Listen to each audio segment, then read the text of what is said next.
Can anyone catch them, do you think? Yes, of course.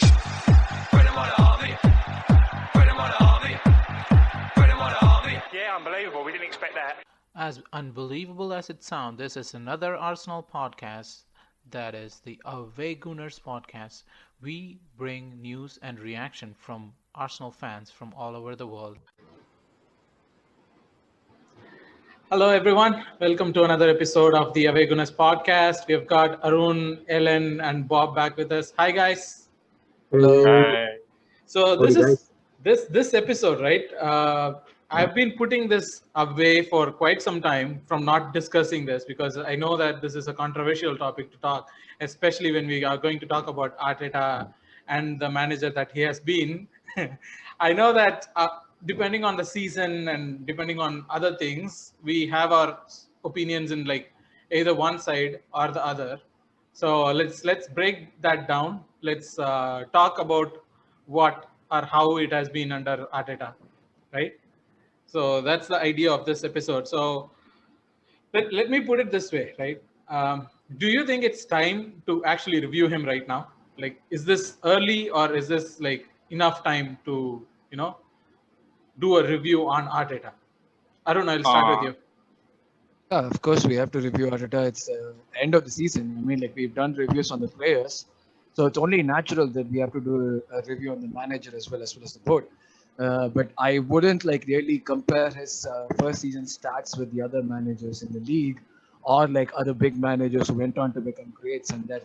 No, I wouldn't do that. Circumstances are different, but yeah, a review is definitely needed. I mean, he seems to be the most wanted, most hated person right now amongst the Arsenal fan base.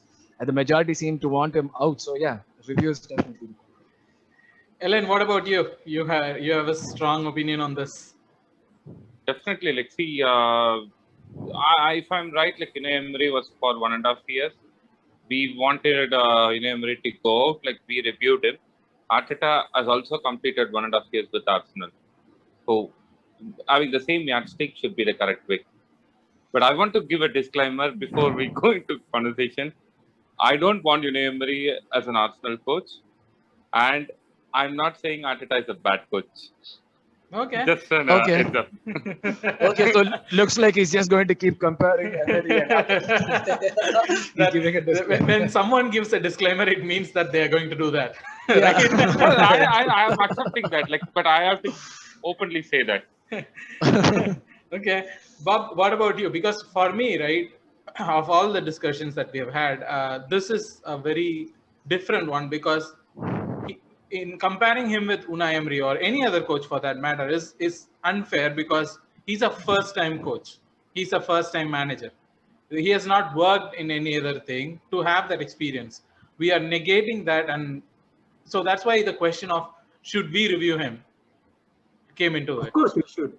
See, I think like what Arun and Ellen said, I mean, he's had an year and a half into the club, and then he's been trying to do something for this time now. So he has to definitely be reviewed. I mean, what sort of a review that we can do against a rookie manager who is just starting his manager career against other people in the league as well as other managers in the past is actually a different question. But then in terms of how or what he has been trying to do all this time has to be definitely looked at, and then see what are the areas that he can look at as a potential improvement in the season to come. Interesting. So all of us are agreeing that we got to review the manager. So let's put like some criteria on it. Get the report card out. Get it signed by Arteta's papa. Yeah, exactly. So let's put like categories on it. So I want to see different sides of it because he's a manager. He's not just the coach. Like Unai Emery was a first team coach. He was never a manager. So there is more to what Arteta does at the club level, right? So let's put it in this way. I'll put some categories in and let's go one by one on the categories, right? Let's see the manager side of him. Let's see the man management side of him. Let's see the transfer side of him and the coaching on pitch side of him, right? So let's go for those 4 categories. Or is it 5? My math's so bad. So let's start with the manager side of it, as in like he has become the manager of Arsenal Football Club. He is no longer a head coach. He is a manager, and that decision was taken really at a time when Arsenal had a lot of trouble.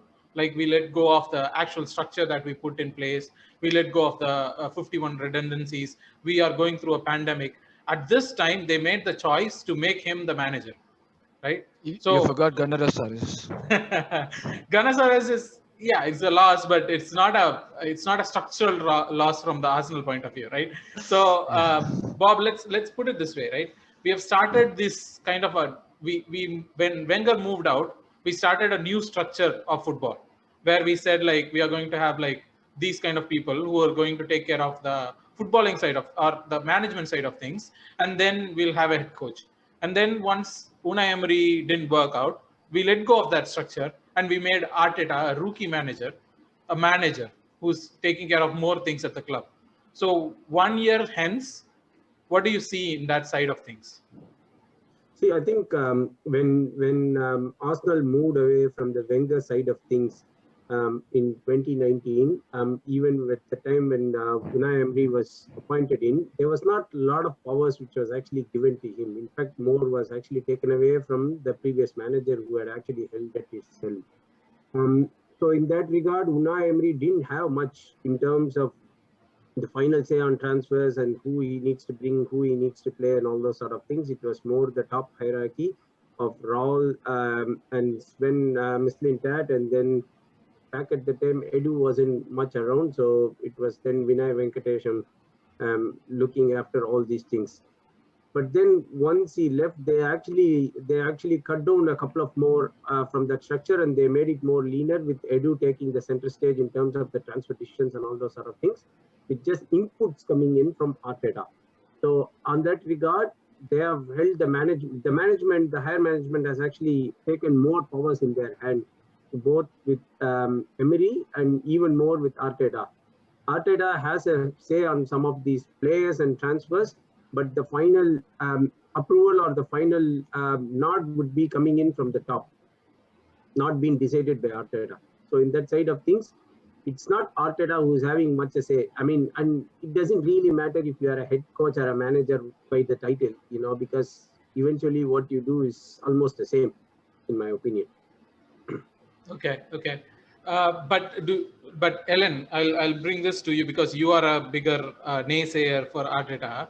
I mean, you put the disclaimer there, but still, So do you think he has done something better? Like, do you think being a manager side of things, like, for example, right, there was a big problem in the club, right? There was a big problem. Even there is a big problem, but there was a bigger problem when he became the manager, right? From the decision, let's say, from the decision of like players taking a pay cut, he was the one who was conveying it to the players, right? That much was what is being expected out of him. So what do you see as a manager?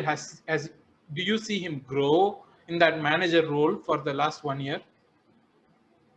See, everybody will be growing, like, say, at the end of the year, like after 1 year. But like whether he has grown to the level we wanted, or like whether he has grown to the level to manage this club, my answer will be no. But again, it's not his problem. Like being like a first-time coach, right? He has its own problem, and along with that, you are giving all these other things. Means like he will not get time to learn much. And I think Arsenal has learned that also, and that is why they've brought in Richard to help him out this season. So it's not I am not blaming Arteta for this, because this is something like it was given as an additional responsibility to him, and when we hired him, right, this was not his responsibility. So I won't blame him much. But like whether he has grown to that level, my answer will be no. No, what is the level that you were aspiring to, right? Because the thing is, for me... See, when you're saying that, like, he's going to manage the entire transfers or everything. See, there was a period where he was above Edu. And Edu and Arteta were the only players available at the club at that time. And in that time, right, like when you're putting him, right, see, you'll put a person like that only if he has showing some capability, or you're expecting something from that. And like, he's not good at that. See, and again, we cannot blame him at all for that. The reason being that, see, that's, even if you put me now right into something new, I will not know anything about that. He was like forcefully put there. It was not something like he had interest or kind of thing. Like he was forcefully put, and it was asked to take every blame, like whatever, like you said, right? The pay cut was something like nobody was ready to do. Like they did it only for Arteta. Yeah, The that is a players were like, positive. Yeah, go ahead, Bob. Isn't that a positive? I have a counter question for Ellen on this. So when you consider a similar circumstance to what happened at Juventus this time or last season, so they appointed a rookie coach who too, like similar to Arteta, had a very stellar playing career. And then Wait, it was Arteta had a stellar playing career? Bob, you're in becoming like Everton. you're becoming like Everton. Arsenal social media now. Seriously. who had a better playing career than Stellar hair though. I'll give you that. Stellar hair. I'll give you that. yeah, okay.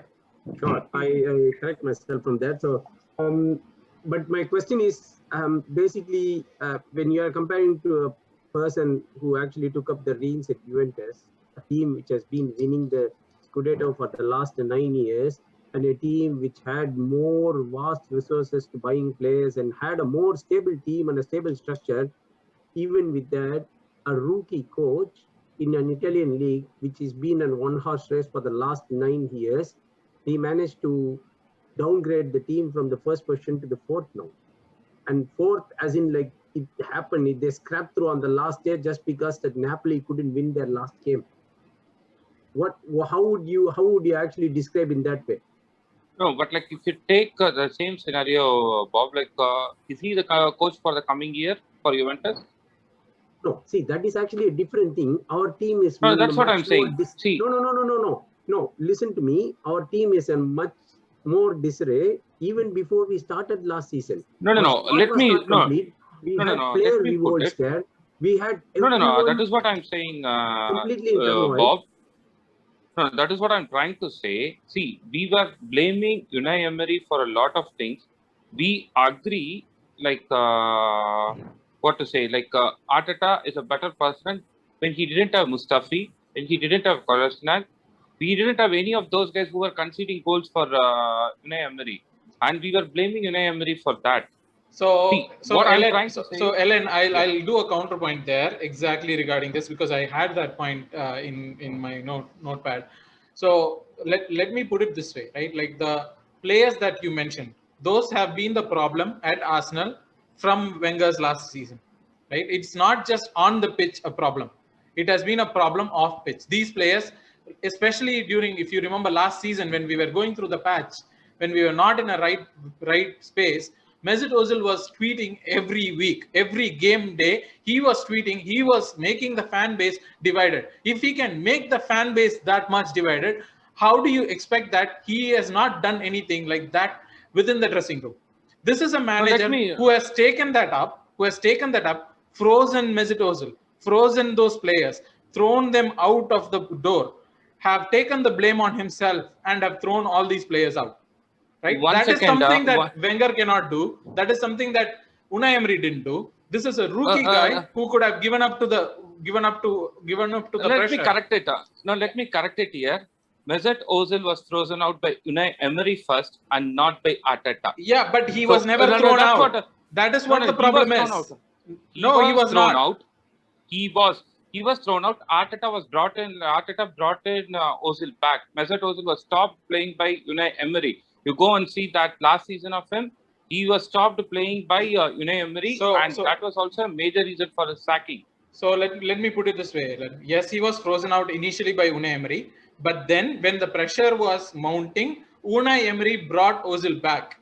Unai Emery gave in to the pressure, brought Ozil back, and he played a few games before Arteta came in. So that is the difference. Even when things were going bad, this is a rookie manager who has frozen these people out. Imagine how many people have been sent out of this team. Let me say that. Sorry, Ellen, just a second. Yes. I think it's fair to say that both Emery and Arteta didn't have the best of the times or the best of the personnel in the club so far. I mean, I can say so far because Arteta is still continuing while Emery's time has been up, unfortunately. Both of them could have brought in, or Emery could have actually done something different had it not been the personnel. But what Arteta, how Arteta dealt with it differently from Emery was the fact that he he put a hard stop on all these things. He know that this season probably was going to be in a disarray. And I mean, looking at the things which has happened till December and then after December, maybe that there's been a lot of player revolt and lots of other discussions which we have spoken about numerous times in the past, and that's been one reason which was causing a lot of failures in terms of the team not performing to the levels that they should. So overall, I think many of, at least here, we feel that Arteta did put a brakes to all these things, all the nonsense which is happening there, and then they ship them all out together at once. And that's been one change to how Emery handled them. Not just Emery. I'm saying like this is a issue that has been in Arsenal from Arsene Wenger's days. It didn't bubble up during Wenger's time. It didn't bubble up. Or Wenger it did. But it started during that time. Imagine the players that have been sent out of the club by hook and crook in the last couple of transfer windows, right? Socrates, Kolasinac, Mustafi, this guy, Mesut Ozil, Gunduzi, all these are problematic people in the squad. Torreira, all these are problematic people in the squad. Whether we have sold them or loaned them or whatever, whether that is positive or negative or like whatever be the accounting books, they are not in the squad. This has not been done by any of the previous managers, which was causing a rift in the dressing room. Whether we say yes or no to it, but it was causing an issue. It was causing an issue. Let me counter that. Like, you guys only started saying that like Arteta was given more power than Unai Emery or like even Wenger for that matter in transfers. The final few years of Wenger, he also didn't have much power. So he had the power to send these people back. But going back to the same point, like whatever you said, for Ozil, like Arteta didn't play him. Ozil didn't play any game for Arsenal after he started fighting for the pay cut. It was a management decision. Comparing the same apples to apples, when the things were going bad, we brought in Ozil to play under Unai Emery, is your argument. Arteta did the same for Mustafi.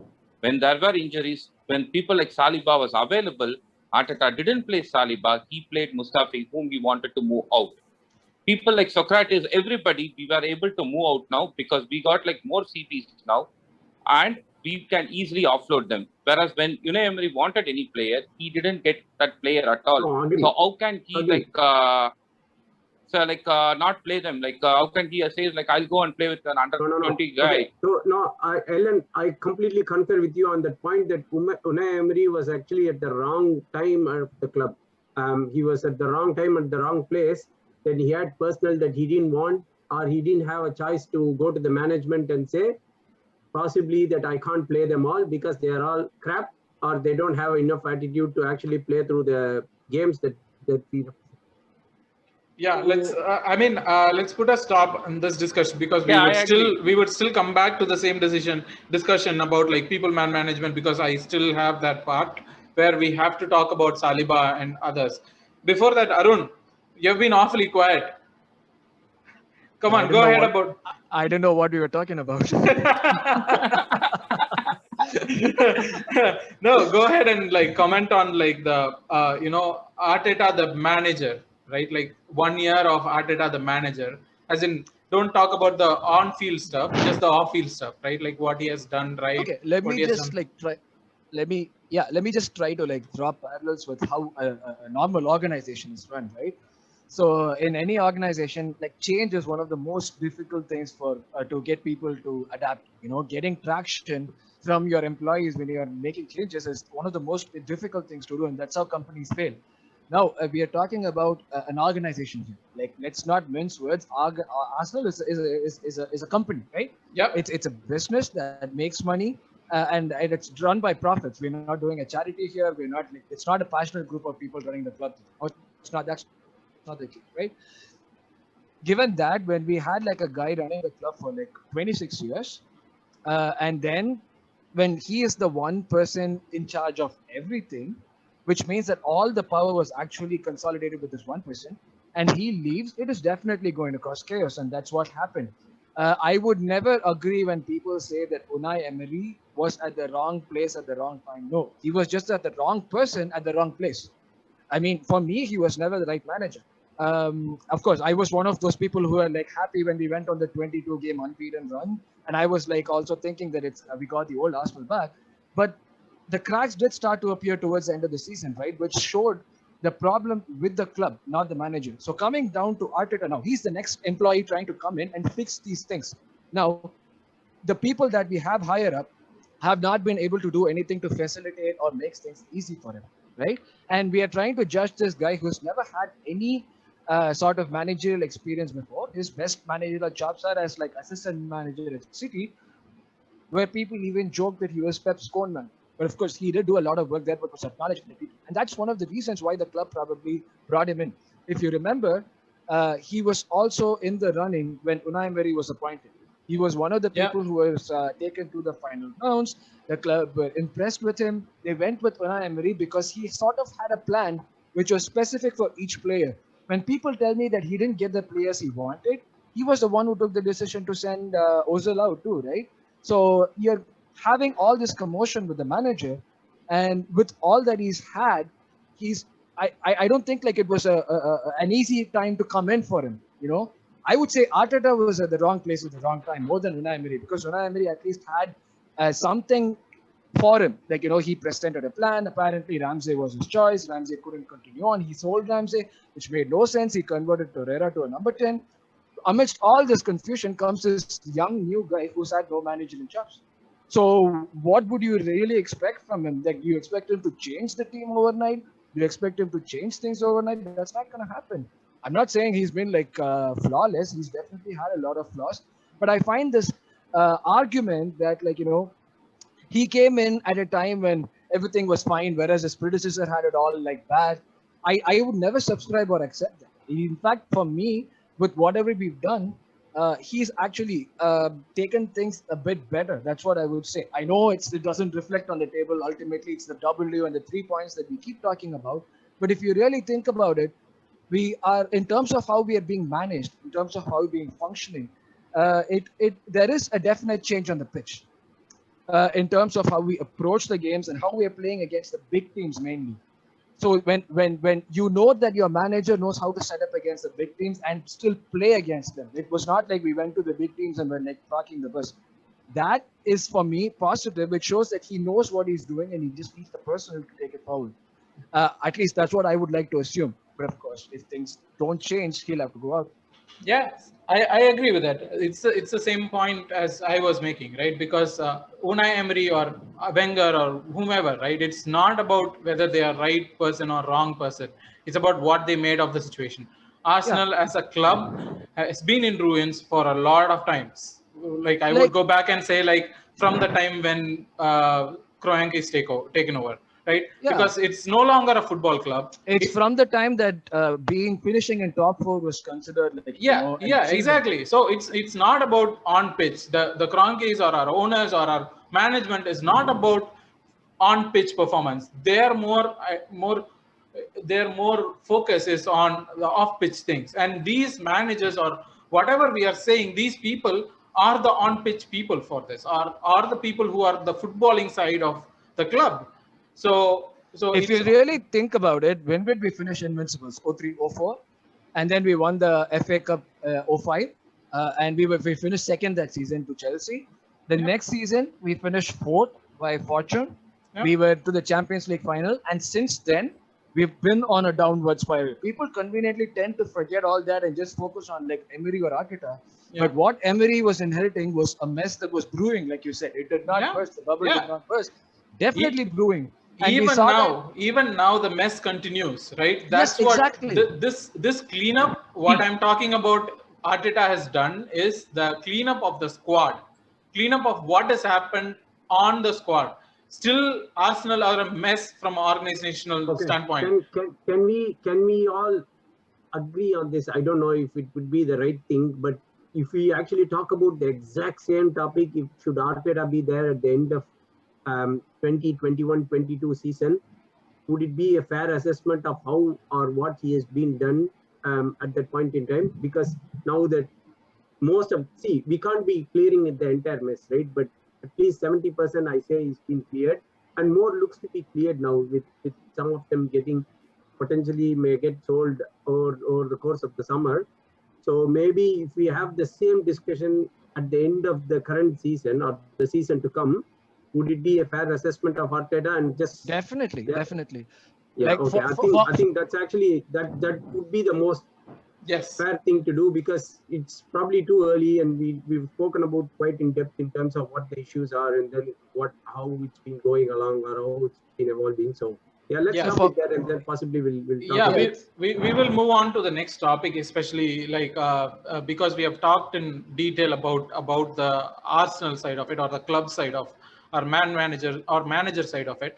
Let me go back to Ellen. Ellen, about the man management side of it. I know you have a lot of concerns about the man management side of Arteta. I mean, all of us do, especially when you consider we have had the issue with like where he has been choosing Willian over Pepe, where he has not went ahead and chosen like a left back, Cedric, to play the left back on a very important day, right, on a very important leg, or where he had constantly looked past Saliba in his way, whether we can agree or disagree on whether Saliba is good or not, we don't know because we have not seen Saliba, right? These are the man management side of it, where we have had players, we have had reports of players being coming together, or like when we heard that who are those, the Brazilian players like Willian and Lewis went to Edu regarding Arteta and all these things, right? So man management side of it, walk me through what you think of Arteta, the man manager. Okay, I'll go into two aspects. The first aspect, right, like when Arteta came in, he said like he's going to discipline the players. Like Gundogan, who used to play really well under Emery, like Arteta didn't want him. I'm okay with that because he wanted to bring a discipline. But what happened to that? Like when Willian didn't inform anybody, went to Dubai and came back. That too during a COVID pandemic time, he did that and he was allowed to play for the team. Yeah. See, if Arteta was stubborn there, right, I would have agreed like he is like trying to bring a cultural change. But what happened there was like Arteta didn't have control on few players. That is what I was able to get it. Players who have played along with him or like during that period is what I felt, because those are the players I found like as an issue kind of thing. And then if you see, right, like regarding Saliba not playing or regarding like William continuing, we have talked a lot. See, but again, where it comes to, again, I come back here is like when the team was having injury, Mustafi was allowed to play. Like when he clearly knows he's going to chip off Mustafi. So why do he has to play him instead of Saliba? See, Saliba might be a bad player, but for that one single match, like it is not going to have a big impact. Saliba could have played in like some lower level Carling Cup or like any other tournament where the level of it is more like your under 21 games. He wouldn't have lost anything there. Like, see, Saliba may be a good player or a bad player, but Arteta didn't give him a chance itself. See, people always come back and say like he used like 11.3% of like people or like youngsters. Take out Saka and ESR from the team. That percentage will come into a very lower level. He didn't trust any of the youngsters. See, we can say Martinelli was injury-free, not injury-free and everything. But when the team needed a goal, and Martinelli is the kind of person who can give you the goal, he didn't give him a chance. Let me stop you there, Aaron. How many times have you seen Martinelli giving goals? What are the sample size? How come all of you guys? I don't understand this one point about Martinelli. I definitely want to bring this up. How come all of you guys think that he's the next rock star? Yes, he's got good. Arun, like let me comment you. Like I'm not saying Martinelli is like a Ronaldo or a Messi. I'm saying out of the people whom we have, like instead of a Willian, you can send Martinelli, who is more attacking than a Willian. When you wanted a goal. Ellen, let's compare the sample size here. No, I'm not saying the sample size that Martinelli is great. I'm also saying the sample size when like he has given chance to a person like Willian continuously who has failed a lot of time. Yes, there has to be Reece Nelson or a Martinelli who has like at least can give you a different viewpoint. Like I agree with you. Like, I'm not asking him to start Martinelli. I'm not asking him to play Martinelli regularly. I'm saying when we are a goal down, like we need a goal back. If you take Willian, like I'm saying about the last few months of the season, not at the beginning also. When like we needed a goal, like Martinelli is an attacking person. Like that is what his role is also in the team. He has played as a centre forward. for us, like for few of the games. So why can't you try with him instead of a Willian? That's Alan, what my argument is. I'm not yeah, arguing that Martinelli is the changer, or I'm not arguing Martinelli is the person he has to trust on. Martinelli will take its own time, but like for the situations also, he was not played. it's the same thing, Alan. It's the same thing that I want to counter and agree with the point that when you want something, a clutch player in a crunch situation, would you go for an 18-year-old rookie who's had glimpses, who's shown glimpses of potential? He had a great goal against Chelsea, no denying that. He scored the equalizer. It was all great. I agreed with all of that. But would you go for an 18 or a 19-year-old who's injury prone, has not had a great season, not done anything? Or even if your older player is injury or has not had a good season, just based on reputation, would you go for him or for the 18-year-old? That's a simple dilemma that a manager has. Again, I'm saying for Willian, like he has given n number of chances. Like it's not like say after the first game of the season, Willian didn't show anything for the entire year. And like see, that is what I'm saying. Even the previous matches, you have given him chance. And Martinelli, the previous match, has at least like helped you with a goal or an assist. I'm not again asking him to start or anything. Like even based on the current form, the other player was little better. That is what my argument is. And like Saliba's case, he was not even given a chance here. He went to like say he played along with Fofana the previous season, and like he was considered better than Fofana. Fofana was doing good here. No. Leave the case of Fofana. Saliba went to that league like in January, and like by the end of the year, he was part of like probables for the team of the like player of the season. Just playing like half a season there. See, the way is like for me, I'm not saying he's like he will not be doing good here. He might be completely bad here, but he was not even given a chance to prove that here, even against lower opposition. He's still not left the club. He'll get his chance. I mean, I don't understand. We paid 30 billion for a 19-year-old, not expecting to start right away. It's an investment for the future. But how did it work? No, how did it work? You said like you needed that player. Like he was supposed to play a cup final there. You said no. We need you to play here immediately. We want you to come here. You should not play that cup final. We brought him like that, and we didn't even give him a single chance. See, that's the issue for me. Like if we are like thinking for a long term, we would have allowed him to play that cup final. We didn't do that. And it is not only that case. Like you take Nelson, for example, he was like completely outshined. ESR, like because of like COVID and Williams case. No, I'm saying it's a combination. You take any youngsters in the team. They were all like out, except for ESR and Saka. Saka, you cannot drop him. If Saka was dropped, Arteta would have been fired immediately because of people's backlash. So Saka played. ESR, because of an accident, he played.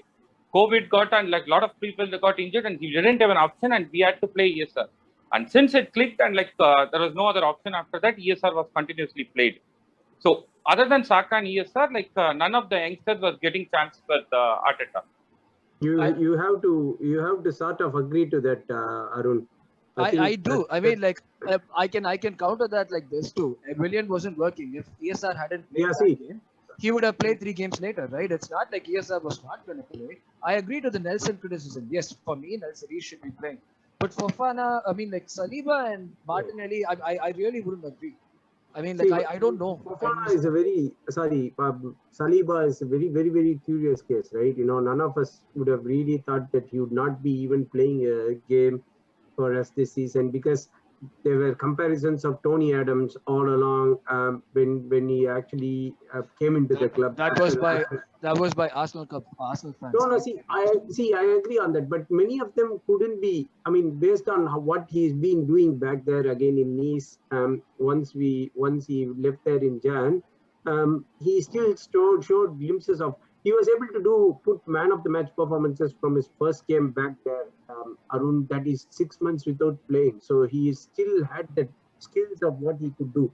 I don't know why he was actually overlooked, and looks like the way that things are turning around for the summer, we might be pushing him to sign Ben White, which might most likely happen. So which means that his chances of featuring again next season are going to be almost slim, or there might be even chances that he will get sold to generate more funds. So I have a actual theory on this, on Saliba not playing. I know this is going to sound like a Arteta stan, but I'm going to try and justify it because that's what we do, right? So Saliba, from the looks of it, is a deep defender, right? Like we already have deep defenders, as in people who like the game to be in our halves, right? If you consider the way we are playing a lot of our game even now in our own halves, right? Our defenders are in our own halves as deep as we can. That's how, even in possession. That's not how a City or a Liverpool or any of the leading clubs play. In possession, we would like our defenders to be front-footed. That is closer to the half line, right? Saliba is a defender who is like who like Rob Holding, who like David Lewis, likes to play deeper. They want the game to be in front of them. Arteta doesn't want those kind of defenders, or doesn't want more of those kind of defenders. He would want someone who would be front-footed. That is why he went and got Gabriel. Gabriel is a front-footed defender. If you consider Mari is a front-footed defender. These are signings by Arteta. He wants defenders who would be able to progress the ball, who would play further up the pitch. And Saliba is not that kind of a defender.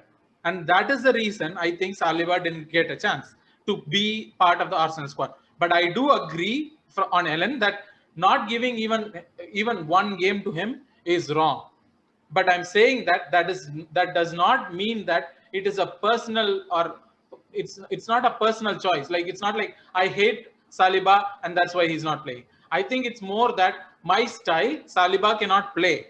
Saliba is not proving that he cannot play my style or what I want in the centre back position, right? Ellen, one more point to that. Saliba was more mislintat and an Emery signing than a not an Arteta signing. True, very true. No. See, again, I'm saying, for me, not playing Saliba is not at all an issue. My concern here is, it's a pattern I'm seeing with everybody.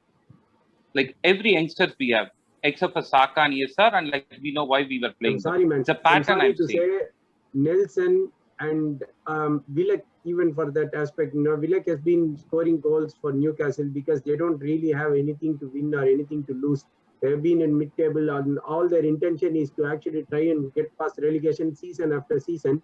And so they don't really have any other person to do that. And then Willock has been shining there, but they are not to the level of what. Yeah, I think that's a fair assessment, right? I get Ellen's point. It looks like a pattern on the surface, but I think if you take out the hype around Saliba and Martinelli, if you consider, say, Nketiah, are we questioning Nketiah time? No, we are not, because we gave him a chance and he didn't prove, right? We would not question that. Are we questioning we should? Amen. No, we are not.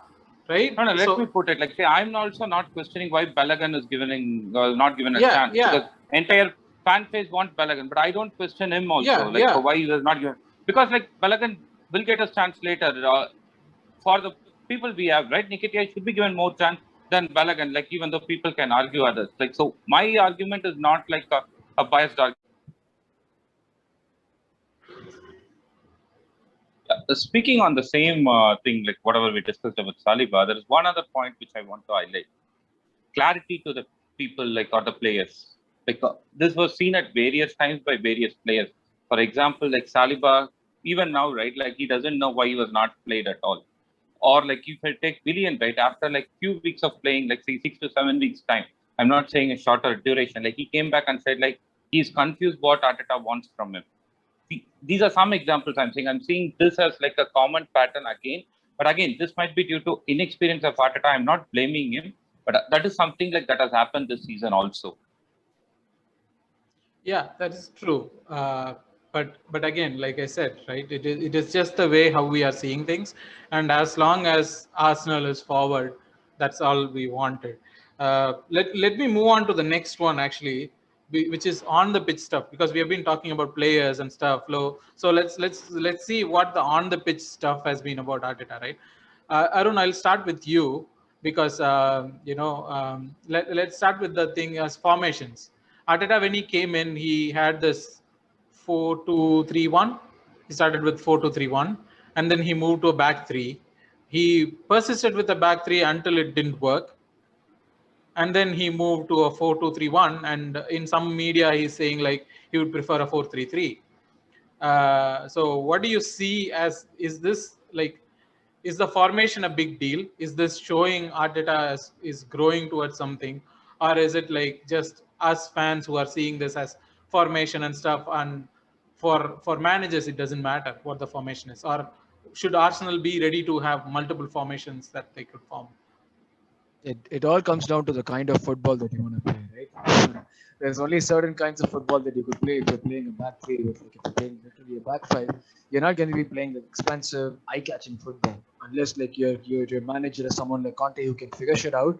You're not going to be playing like fun football. You're going to be playing a certain level of football that is not pleasing on the ice.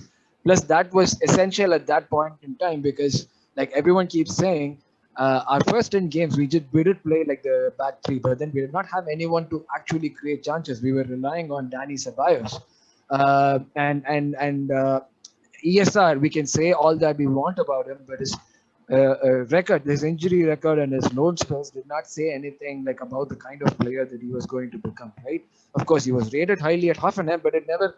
I don't know if Hoffenheim or Leipzig, yeah. He was rated highly at Leipzig, but it never showed us anything about what kind of player that he was going to become, right? So given all that, with all that he had to play a 3-4-3, and only when we were, like you said, it didn't work out, we were pushed to the brink, then he had to change to a 4-2-3. For me, if you think about it, even when we were actually playing with a 3-4-3 or 3-4-2-1, whatever it was, we always switched to a back four. We were switching to a back four when we how we played on the ball, off the ball. So the idea was always there to get like the four at the back and continue the ball progression from the back.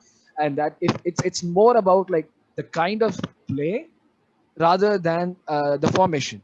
Arteta wants to play out from the back, get like all the passes going forward. So we build as a team, we defend as a team, and we attack as a team, right? So when he's trying to do that, whether it's 3-4-3 or a 4-2-3-1, it wouldn't matter as long as the manager knows what he's about to do.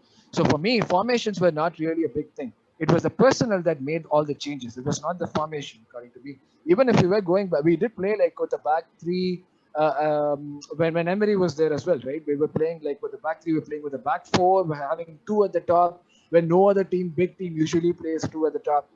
So formation really doesn't matter as long as the manager gets his shit right and knows like how he is going to be setting up the players on and off the ball. So I wouldn't really like put a lot of emphasis on that if you were asking me about formation. Yeah. Okay. But Bob, if not for the formation, right? If not for the formation, how are we going to figure out what Arteta is trying to do on pitch? Right? We hear things about like this 5-channel build-up. We see things about like building up from the back. We saw Arteta coming up with this crossing is a numbers game. So what is Arteta's pattern of play? What is Arteta's style of play? If we don't go by formation, what are we going to go by? I think it's a very honest question. I want to know. I mean, before we would like to know what is he trying to do on the pitch. I would like to know whether if we understand what he is trying to do with the players that we have. Because as what Arun said, right? He started off with the 4-2-3-1 formation, was most preferred formation. But then I think with the personnel that he had, he didn't have much output in terms of what he was trying to do or what the team was trying to do on the pitch when they were asked to play in a certain position in a certain way. So in the end, I don't think it really worked out. And this would be one curious case to look at to see. I mean, so far we've seen him play or we've seen him manage for almost 1 year and 6 months now. But we don't have a sort of a blueprint or a preferred way that he actually likes to play. I mean, he says he wants to play attacking football, but when you look at games, like especially the second leg against Bellerin and all those sort of things, he was more happy to let the team play without the ball and then stay back like a team defending a 6-goal lead or something. So we don't really have a clear picture in terms of what is he trying to do and what's that he wants to bring out of this team. I don't know if it is due to the lack of personnel or lack of his managerial experience or bit both. But yeah, I can't really find any a philosophy that he is trying to instill in the team.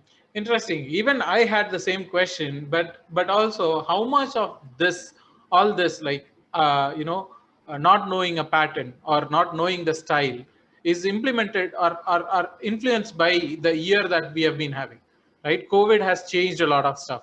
Auba has gone through one of the worst years personally and professionally, right? And we have had players missing at the wrong times. We shouldn't have rushed. For example, Thomas Partey against Tottenham. We shouldn't have rushed him.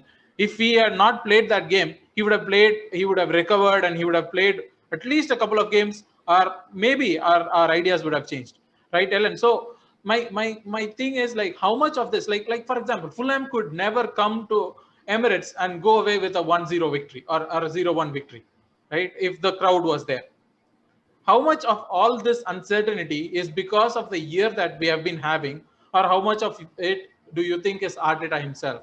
Because I see, like for example, for me, when I saw the last game of the season, we had crowds in and the game was free flowing. It was really fun game, right? So is that Arteta's team, or is this something that I'm making this up?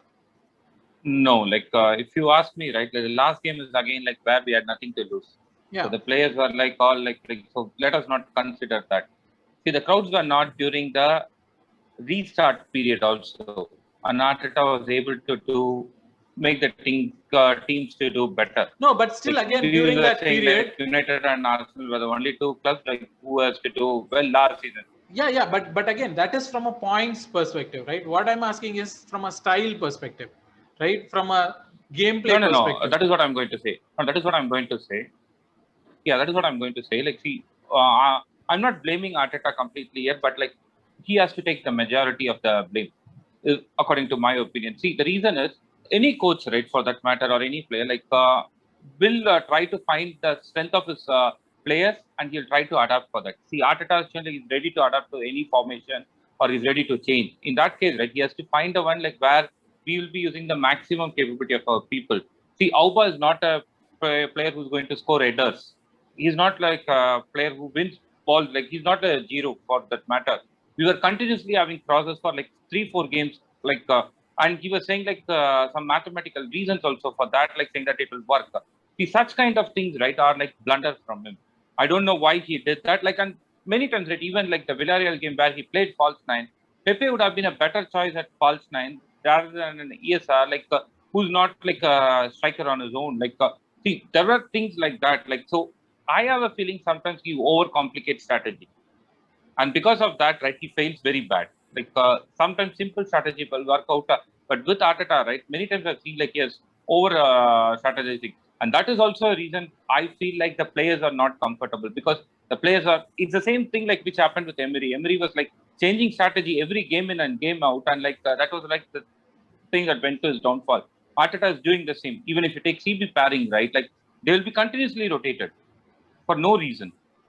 Like, see, you cannot say like by end of the season, Arteta doesn't know who is their best CB pair.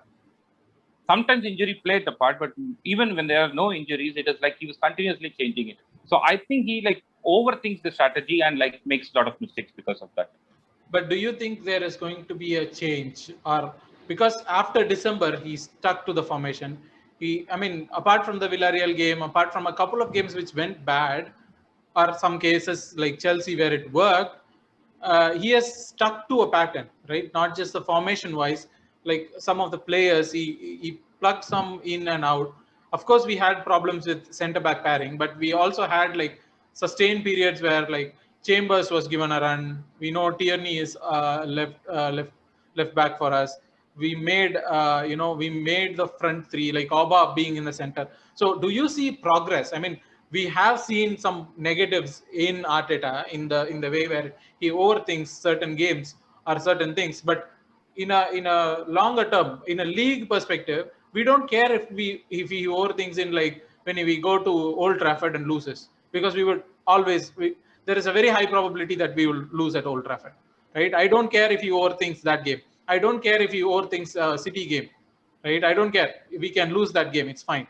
For me, the more concern is the games that he should be winning, like our home games, like our away games against the lesser oppositions, right? Do you think there is a pattern of, because for me, I feel there is a pattern of becoming better in those games. So I want to know whether you think that way. See, even though like I'm an arch critic, like in our pod at least, like of Arteta, I'll give one credit to him for like how he made Pepe to start focusing, or like there's a big change in Pepe. If you see, right, like earlier he doesn't defend much. Earlier it will be like, see, again, it could be because of like Chambers playing like as an inverted winger, which is helping him.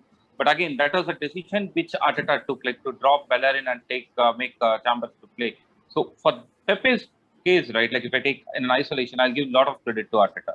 Like that, right, there are areas where like I'm seeing like improvements, even in the overall gameplay and everything. But there are areas also still now like he's like overcomplicating also. Like he has to find a balance, which at the moment is not there. But I won't say like as I said, like might be an inexperience issue. So with 1 year of experience, maybe that could improve in the coming season. Okay, let's put a pin on this one because we have been going at it for a long time. So what do you guys say to what to look forward in the next season, or like what to be wary of? I'll start with you, Bob. So what to look forward or what to be wary of Arteta in the next season? So I think what to be looking forward to is with all these names which have been changed, and then the potential war chest that we the war chest of Arsenal has always been there, from 170 million to whatever. No, PSG doesn't have money to compete with us. And neither do Madrid. I think if we there is a process which we've already started last season with clearing some of these deadwoods, and then more to go coming summer. So if he managed to clear out the players, he's not potentially suited for his team, or he's not going to be of any value to us. It's time to actually chop them all off, and then get some useful personnel to move in. But then again, like many of us have pointed out, it is just that we have to hope that all these formations and all this strategy clicks against opposition, and then we start grinding out results that we should. Nobody could surely say that Arteta with these personnel is going to take the team to the top, because he is not shown any glimpses of such a thing. We just have to hope that we won't be finishing similar to what we did last year. Maybe due to so many reasons with player revolts and not personnel being there and all those sort of things, injuries as well. It is synonymous. We just have hope that all the signings work in our favor, and then we manage to put a decent enough team which can actually trouble the opposition in every game consistently, at least to the levels of top four. That's what we could look out for. Whether or not it's going to happen, don't know.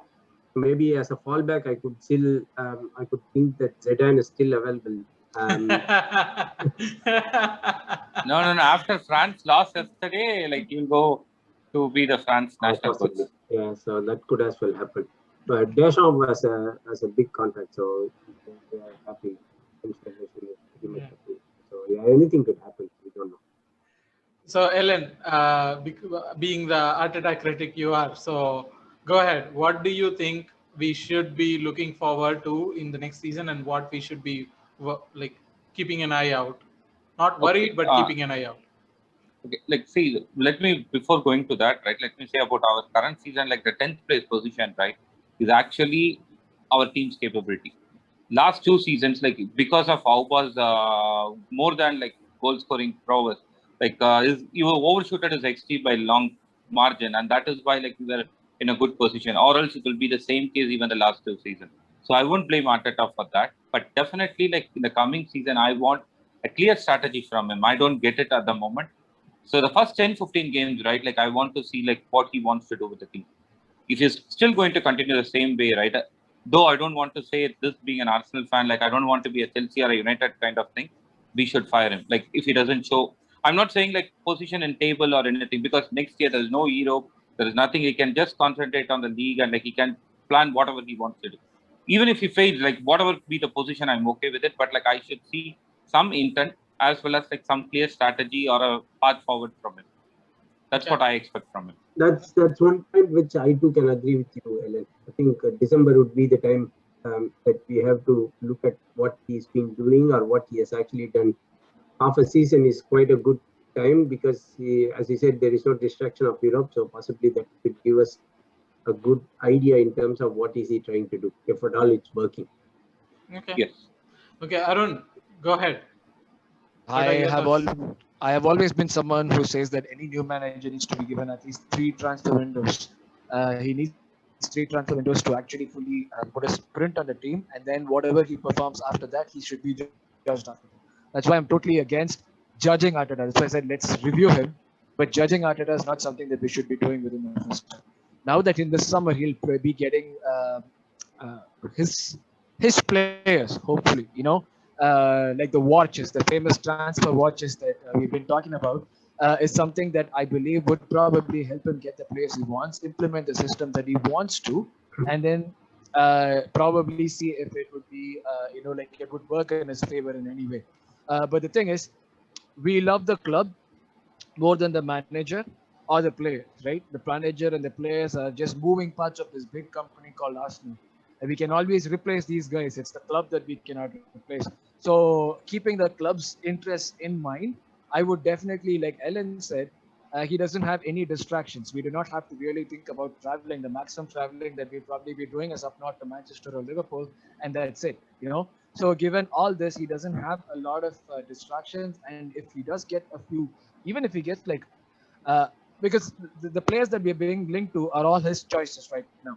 That has to be the case, right? Ben White is probably his choice. I honestly never heard of Ben White before, so I'm not going to be the one of those guys saying that he's going to change Arsenal forever and all that.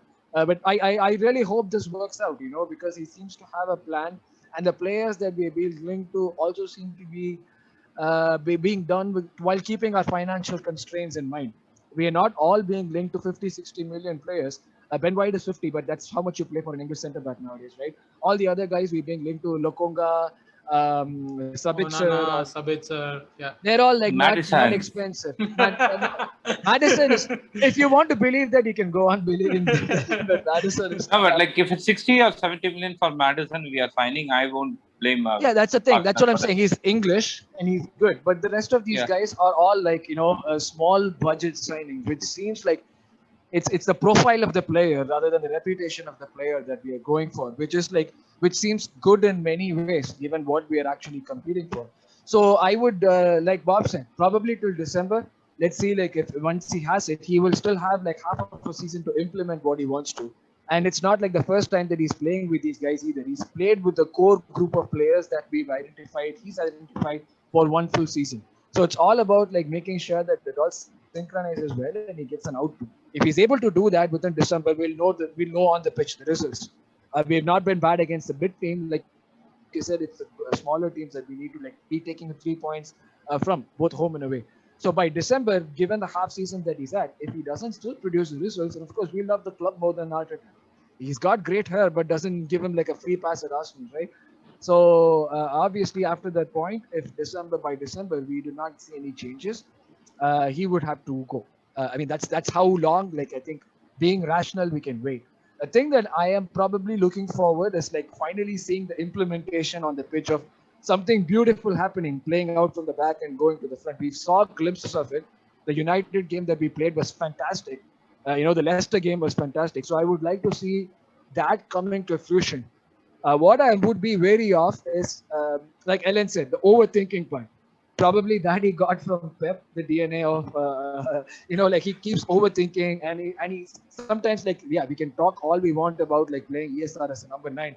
That's not something that I would like to see next season.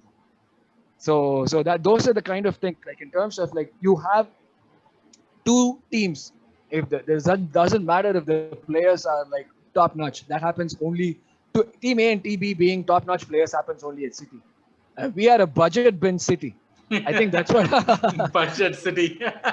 I think like that's what he's trying to do, like kind of bring up the same level of football, but with players who have the potential and are not necessarily superstars yet, So if it does happen, comes to fruition, I'd be happy. But I would be very wary of his overthinking. Very, very. Like the rotation that he does sometimes makes no sense. I think we could get a glimpse of that in pre-season, Arun, because we are actually playing some really good teams. Inter, Chelsea, Tottenham. So and None Rangers of as the well. none of the main team players would come up. They'll all be taking rest. Probably Auba would be the only big player coming. Lacazette is not in France. Because of Hero. Yeah, because of Euros and the Olympics, all We these don't have guys. much participation anyway. We except for Xhaka, who's probably not going to be around at the time. Saka, Shaka, and I think Saka, Shaka, Leno also went for the thing. Leno, yeah, So we don't have much person. We have I think 3 or 4. But that should be a good. I don't know if it could be judgmental of anything, but at least it would give a good idea of what's gonna come. Yeah, but I would say like what's working. preseason is more for the manager than for us fans. Like we can only see and say so much, but it's more for the manager to see like how these new guys are integrating.